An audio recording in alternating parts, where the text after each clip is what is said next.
With the whole Chad to Dad situation and talking about passport bros, I think that it is important to talk about what could happen as far as the children goes. And this woman jumped on TikTok to tell her story because she is the daughter of a passport bro. And obviously, since she's an adult, this is an original passport bro before dating apps and social media and all of that. And just because the medium of communication and choosing a wife has changed, it doesn't make her dad any less of a passport bro because he was old and the technology wasn't there. Anyways, let's listen to her story. I'm the daughter of a passport bro, and I've been seeing. I didn't watch his video because fuck that guy, but I've been seeing a lot of discourse on here about passport bro, and TikTok might be gone, so I don't know. I've never really talked about this because it's embarrassing, but my dad passed last year, so it doesn't feel as wrong to talk about it. But my dad married my mom in the early 80s, and growing up, they always said, so my mom's Korean, so everyone assumed that they met through the military. But my parents always said it was through a pen pal service. And I also remember my dad telling me that he had been writing to 3 Asian women, a Korean woman, my mom, a Japanese woman, and a Chinese woman.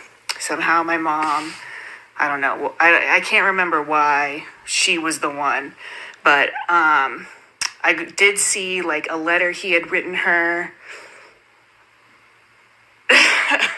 I just can't even imagine my mom like not even knowing English, like, I don't know. Anyways, and there was a magazine I remember where it had like my mom's ad in it. It was just like black and white magazine of all of these Asian women, little picture, I think their name, age, where they were, and then my mom's little bio that she wrote was like, my name is I like Jewel Thing, which, if you know my mom. Can you imagine what your life would have to be in your home country to put yourself in an ad to basically be bought by someone, a foreigner, just to get away from that culture or that country or situation? What must life have been to be there? And then what kind of person, what kind of man is just like, okay, do I want Japanese tonight? Do I want Korean? Do I want Chinese? What do I want? How dehumanizing. Like, you can't see people as human if you're picking them out of a book or something like that. That's not how you connect with other humans. Okay, so let's get back to her story though. But overall, I guess I would just not recommend. Not recommend. They were not a good match. It was very difficult. Very difficult.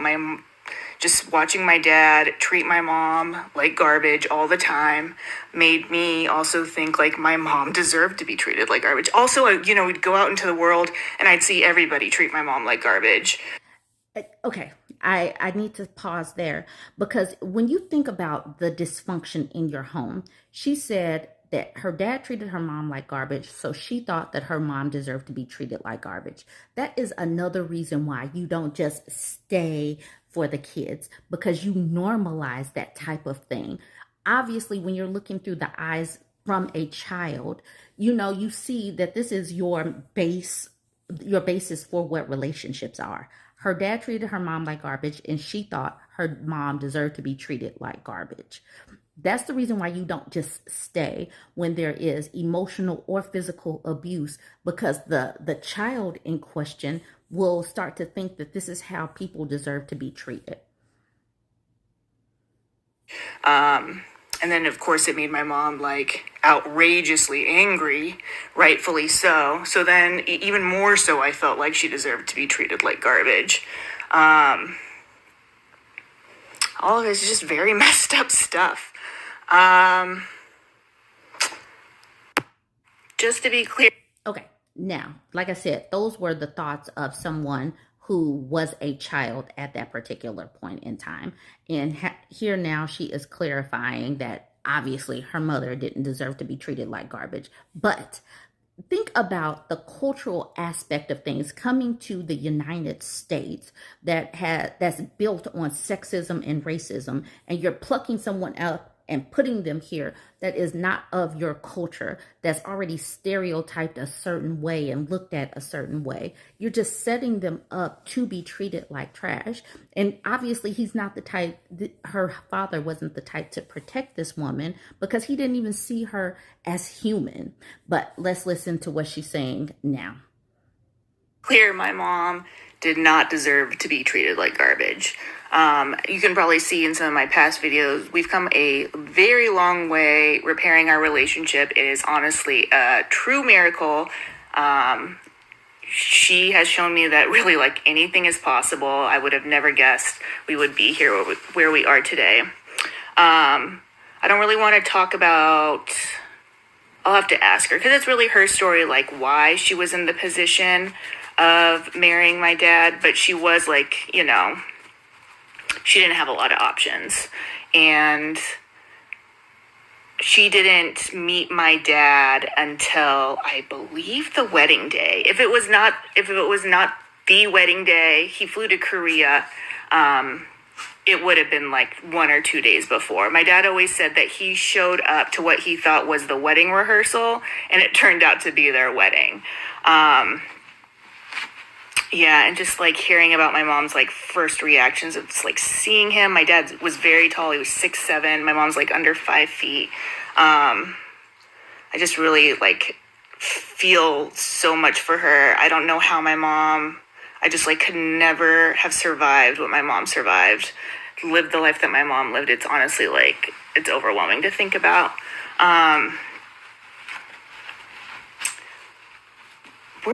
Okay.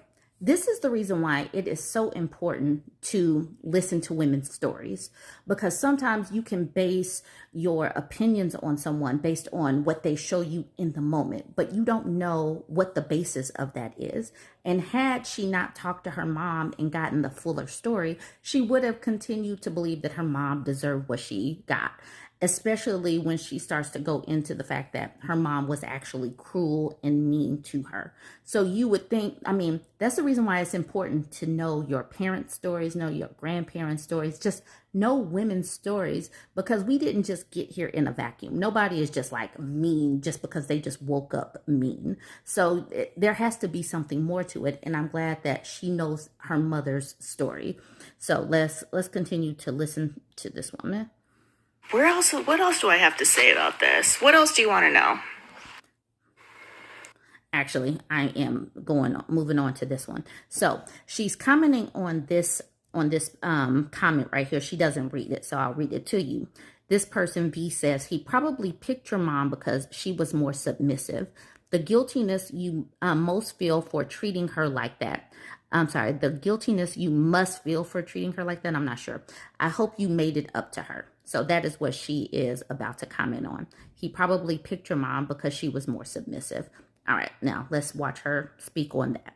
I think this is just such a funny comment because my dad, who knows if that was the reason that my dad chose my mom, but that is certainly not what he got. My mom is an absolute tornado. And I did follow up in another video that, like, I know my mom did not deserve to be treated like that.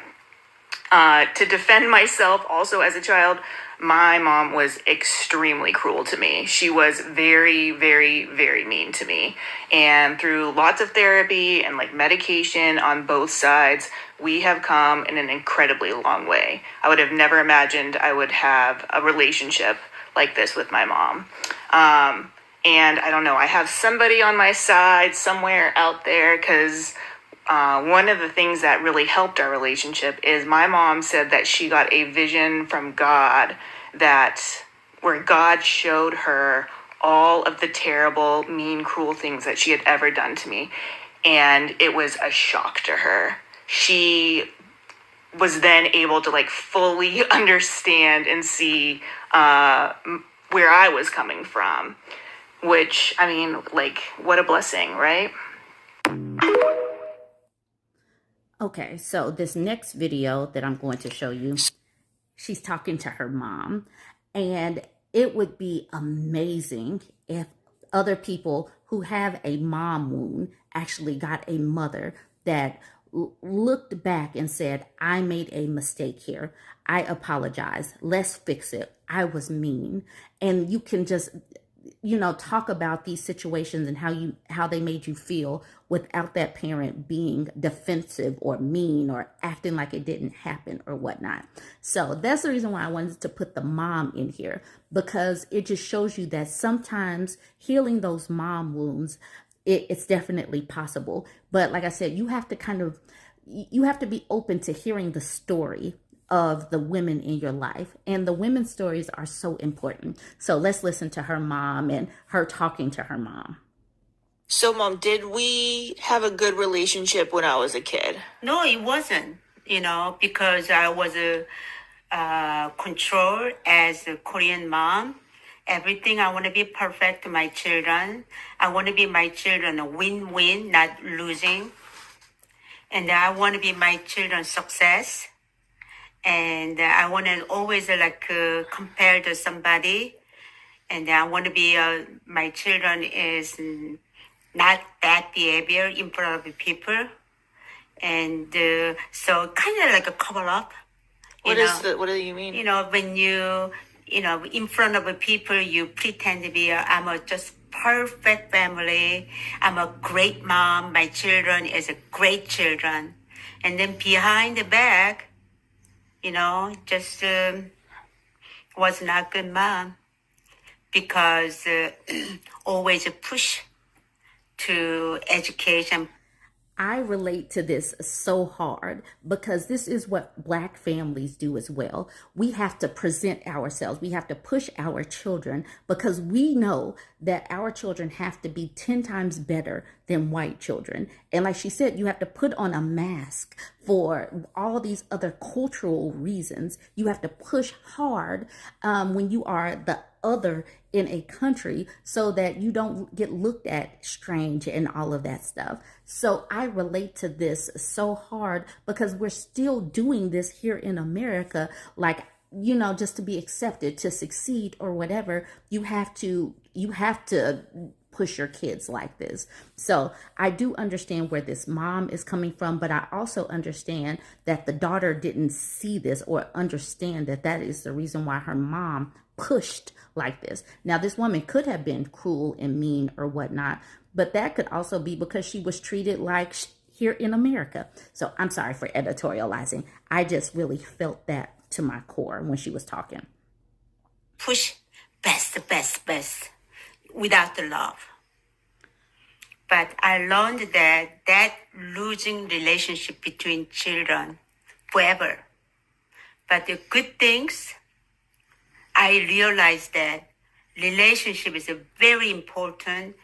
Number one, trust and then love, no expectation, and just be there, listen. Now, I didn't listen. Bad mom. So, number one is what I was wrong things. It's not too late. A lot of people didn't want to say sorry to children. And I really like to say sorry to my children, what I was. Oh my God. How many mom wounds could be healed if people just said sorry to their children for what they put them through and listen to what their children said. I'm sorry. Watching this just makes me happy to know that it is possible for people to change. I was wrong. And I deeply say sorry, I was wrong. But I'm old. So the habit is not going to be a change back to normal person, not over one day. And I have to be practice to be better person. But I ask my children to let them know that sometimes my old habit coming back and I can be judging to you guys or hurting the feeling. So I let them know that if I have those behavior coming up, just gently remind me so I can think about what I did and then want to be rethinking, reprogramming, and I have to say sorry to children. Okay. That was the last video that I pulled from TikTok. And this person, she just put it out there, and she was vulnerable, and her mother was vulnerable. And I just think it's such a compelling story. Definitely can learn from that. There's so much that we can learn from just those interactions in those videos right there. Let me know what you think. I do believe that a lot of these social experiments with people, you know, merging cultures or just plucking people up or whatnot, I believe that people are going to continue to tell their stories, and we should hear their stories so we don't repeat the same mistakes. You know, learning someone's culture, learning their foods and all of that is so important, so that if you bring someone over here, you're not just wanting them to completely change who they are. You get to share that and, you know, blend, versus just making someone be the odd person out. I just think that there's so much to learn with just these 4 clips. But let me know what you thought of these. Let me know what you think of the mom and all of that. So don't forget to like, comment, and share. And you can offer me feedback on how I am doing with these videos. I'm still playing around with this Prism app, and I am obviously open to the constructive criticism, but y'all know that I'm trying. All right, y'all. Like, comment, share. I'm aiming to get to 70,000 followers, so go ahead and smash the follow button.